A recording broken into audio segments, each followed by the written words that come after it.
All right, today is another first alert weather day, and this is going to continue to tomorrow morning as well. We're looking at more snow up in the mountains as we go through the overnight. And also tonight, we're going to see sub-freezing temperatures here in the Grand Valley. And those temperatures could get really cold below freezing. And I'll show you how cold those temperatures will get here in a few minutes. First, taking a look at a live look across some areas here in the western slope and up in the mountains. Grand Mesa right now, they got some snow, pretty good amount of snow up there currently from that snow that's been going on this afternoon. It's covering the roads over there along Highway 65 up on the Grand Mesa. And take a look over in Glenwood Springs. We're on the clear side for the moment, but we'll expect to see more snow in that area as we go throughout this evening. And then downtown Aspen, they got some snow falling there currently, but the roads are looking pretty good for the time being. And then taking a look at Vail Pass, they got some snow that's covering the roads now, and also taking a look over at Monarch Pass. Maybe again, they got some snow, looks like falling there currently, and beginning to cover the road in a few spots along that area on Highway 50.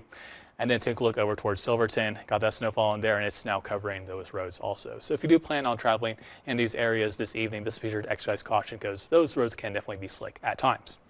We do have winter weather advisories that will continue through Wednesday morning at 6 a.m. for much of the mountains. We'll continue to see an initial 2 to 6 inches in some of those areas, and we'll continue with those wind gusts of about 45 to 60 miles per hour. So of course you have that blowing snow that can reduce visibility at times. So really be sure to slow down if you do happen to run into a heavier batch of snow as you drive along the up in the mountains there, if you do plan to do that this evening and during the overnight. And here locally, we're not expecting too much more snow, and at least in terms of accumulation. Here in Grand Junction, not expecting any more accumulations. Haven't really been expecting any accumulations today, but up on the Grand Mesa and Glade Park, they could see a few more snow accumulations there of about maybe 1 to 2 inches possible. Then out toward the San Juans, also looking about maybe 1 to 2 inches in a few spots there. And then as you head toward the divide, looking at about a blanket roll of about maybe 1 to 4 inches, and then some of those higher amounts of about maybe 6 to maybe even close to a foot in some spots, especially in those isolated heavier amounts. And this is through Wednesday morning.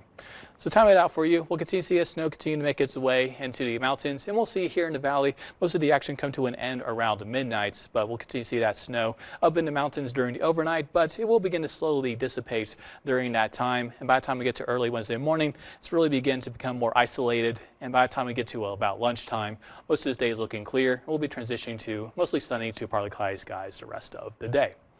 Taking a live look over in Grand Junction, Montrose, and Cortez, we do have that snow here in the Grand Junction area and up on the Grand Mesa. And then Montrose and Cortez, they did have some snow a little while ago, but they're having a pause for that snow at the moment.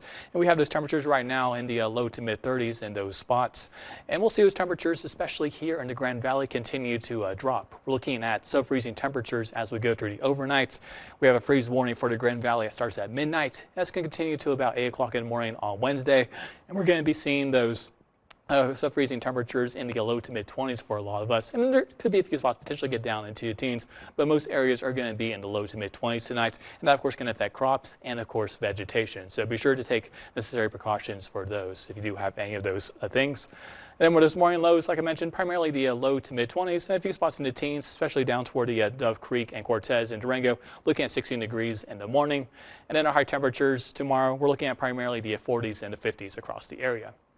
Take a look at your 7-day forecast. Grand Junction, we're going to fall to the 50s next couple of days before warming up into the 60s during the weekend. We're going to see those morning lows start off in the 20s, but then warm up into the 30s as we continue throughout the week, with maybe some slight rain chances also on Thursday for a lot of us on the western slope. Montrose, you'll be in the upper 40s and low 50s next couple of days, with those morning lows primarily around the mid to upper 20s. And then taking a look at Delta, you're going to be in the low to mid 50s, warming up to about maybe 60s this weekend, with morning lows in the 20s and the 30s. And then over in Cortez, you'll be in the upper 40s to low 50s, with morning lows mainly in the 20s.